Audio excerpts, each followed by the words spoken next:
Hello नमस्कार मोर मरम बंधु बान्धवीসকল पुनर्बार स्वागतम जनाइছো मोर यूट्यूब चेनेलলৈ।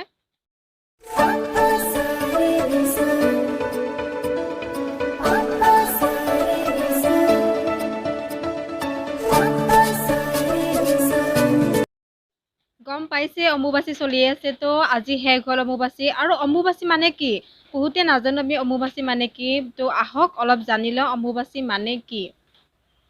অম্বুবাচী প্ৰতি বছৰে আৰম্ভ হয় আহাৰ মাহৰ মৃগশিৰা নক্ষত্ৰৰ ৩ পাদ শেষ হলে চতুৰ্থ পাদৰ পৰা আৰম্ভ কৰি আদ্য নক্ষত্ৰৰ প্ৰথম পাদৰ ভিতৰত পৃথিৱী বা মা ধৰিত্ৰীৰ ঋতুমতে হয় বুলি জনা যায় আৰু এই সময়ত সেয়েহে আমি অৰ্থাৎ হিন্দুসকলে পালন কৰোঁ।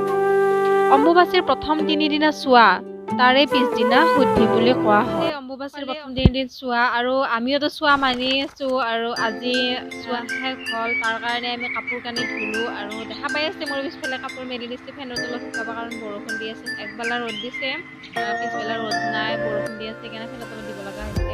এই সময়ছোৱাত যিকোনো মাংগলিক কাম কৰিব নাপায় বুলি কয় আৰু চোৱাৰ এইকেইদিন সকলো মঠ মন্দিৰ বন্ধই থাকে। আমাৰ ইয়াতে অৰ্থাৎ মা কামাখ্যা দেৱালয়টোত দুৱাৰ বন্ধ থাকে আৰু বহুত দূৰৰ পৰা ভক্তসকল আহি মন্দিৰৰ চাৰিওফালে ঘূৰি প্ৰাৰ্থনা গাই থাকে আৰু ফল খায়ে সিহঁতে এইকেইদিন থাকে। অম্বুবাচী হৈছে হিন্দু ধৰ্মৰ এক বাহ্য উৎসৱ।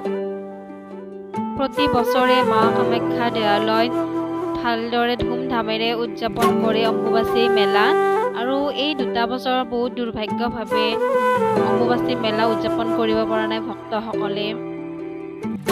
চোৱা নোযোৱালৈকে দেৱীক কোনেও দৰ্শন কৰিব নোৱাৰে আৰু 3 দিন চোৱা গুচাই 4 দিনত শুদ্ধি কৰি দেৱীক স্নান কৰাই পূজা প্ৰবৃত্তি কৰিহে দেৱীৰ দৰ্শন হ'ব পাৰে।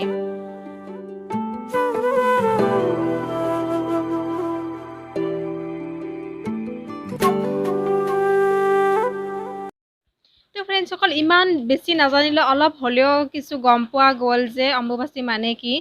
কঁঠাল ৰ'বক এটা কথা অম্বুবাচী অৰ্থাৎ আমি আমতি বুলিয়ে কওঁ আৰু আমতি বুলিলে বিশেষকৈ কি থাকে বেছিকৈ কওকচোন।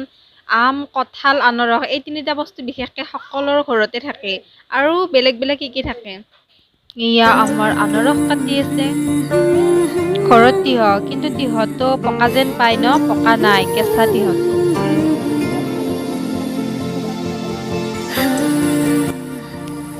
চৌৰাত পাৰা ধুই আছে কিন্তু কথা নাই এতিয়া খোৱাটোহে মেইন আৰু আমতি বুলি ক'লে বেছিভাগ আম কঁঠাল আৰু আনাৰসটো বেছিকৈ চলে আৰু কঁঠালটো আমাৰ পকাই নাই আৰু দাদাই আনিব এটা মোক খাব আৰু মই আনাৰস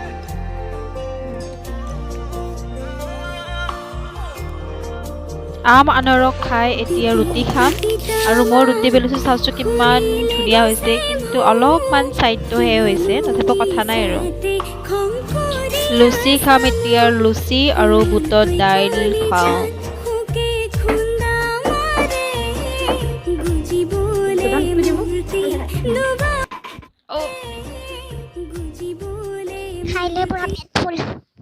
তো ভিডিওটো যদি ভাল লাগিছে লাইক কৰিব কমেণ্ট কৰিব শ্বেয়াৰ কৰিব আৰু ছাবস্ক্ৰাইব কৰিব। ছাবস্ক্ৰাইবৰ ছাইডত যিটো বেল আছে সেইটো অল কৰি দিব। তো এতিয়া মই ভিডিওটো ইয়াতে সমাপ্ত কৰিছোঁ। Bye bye.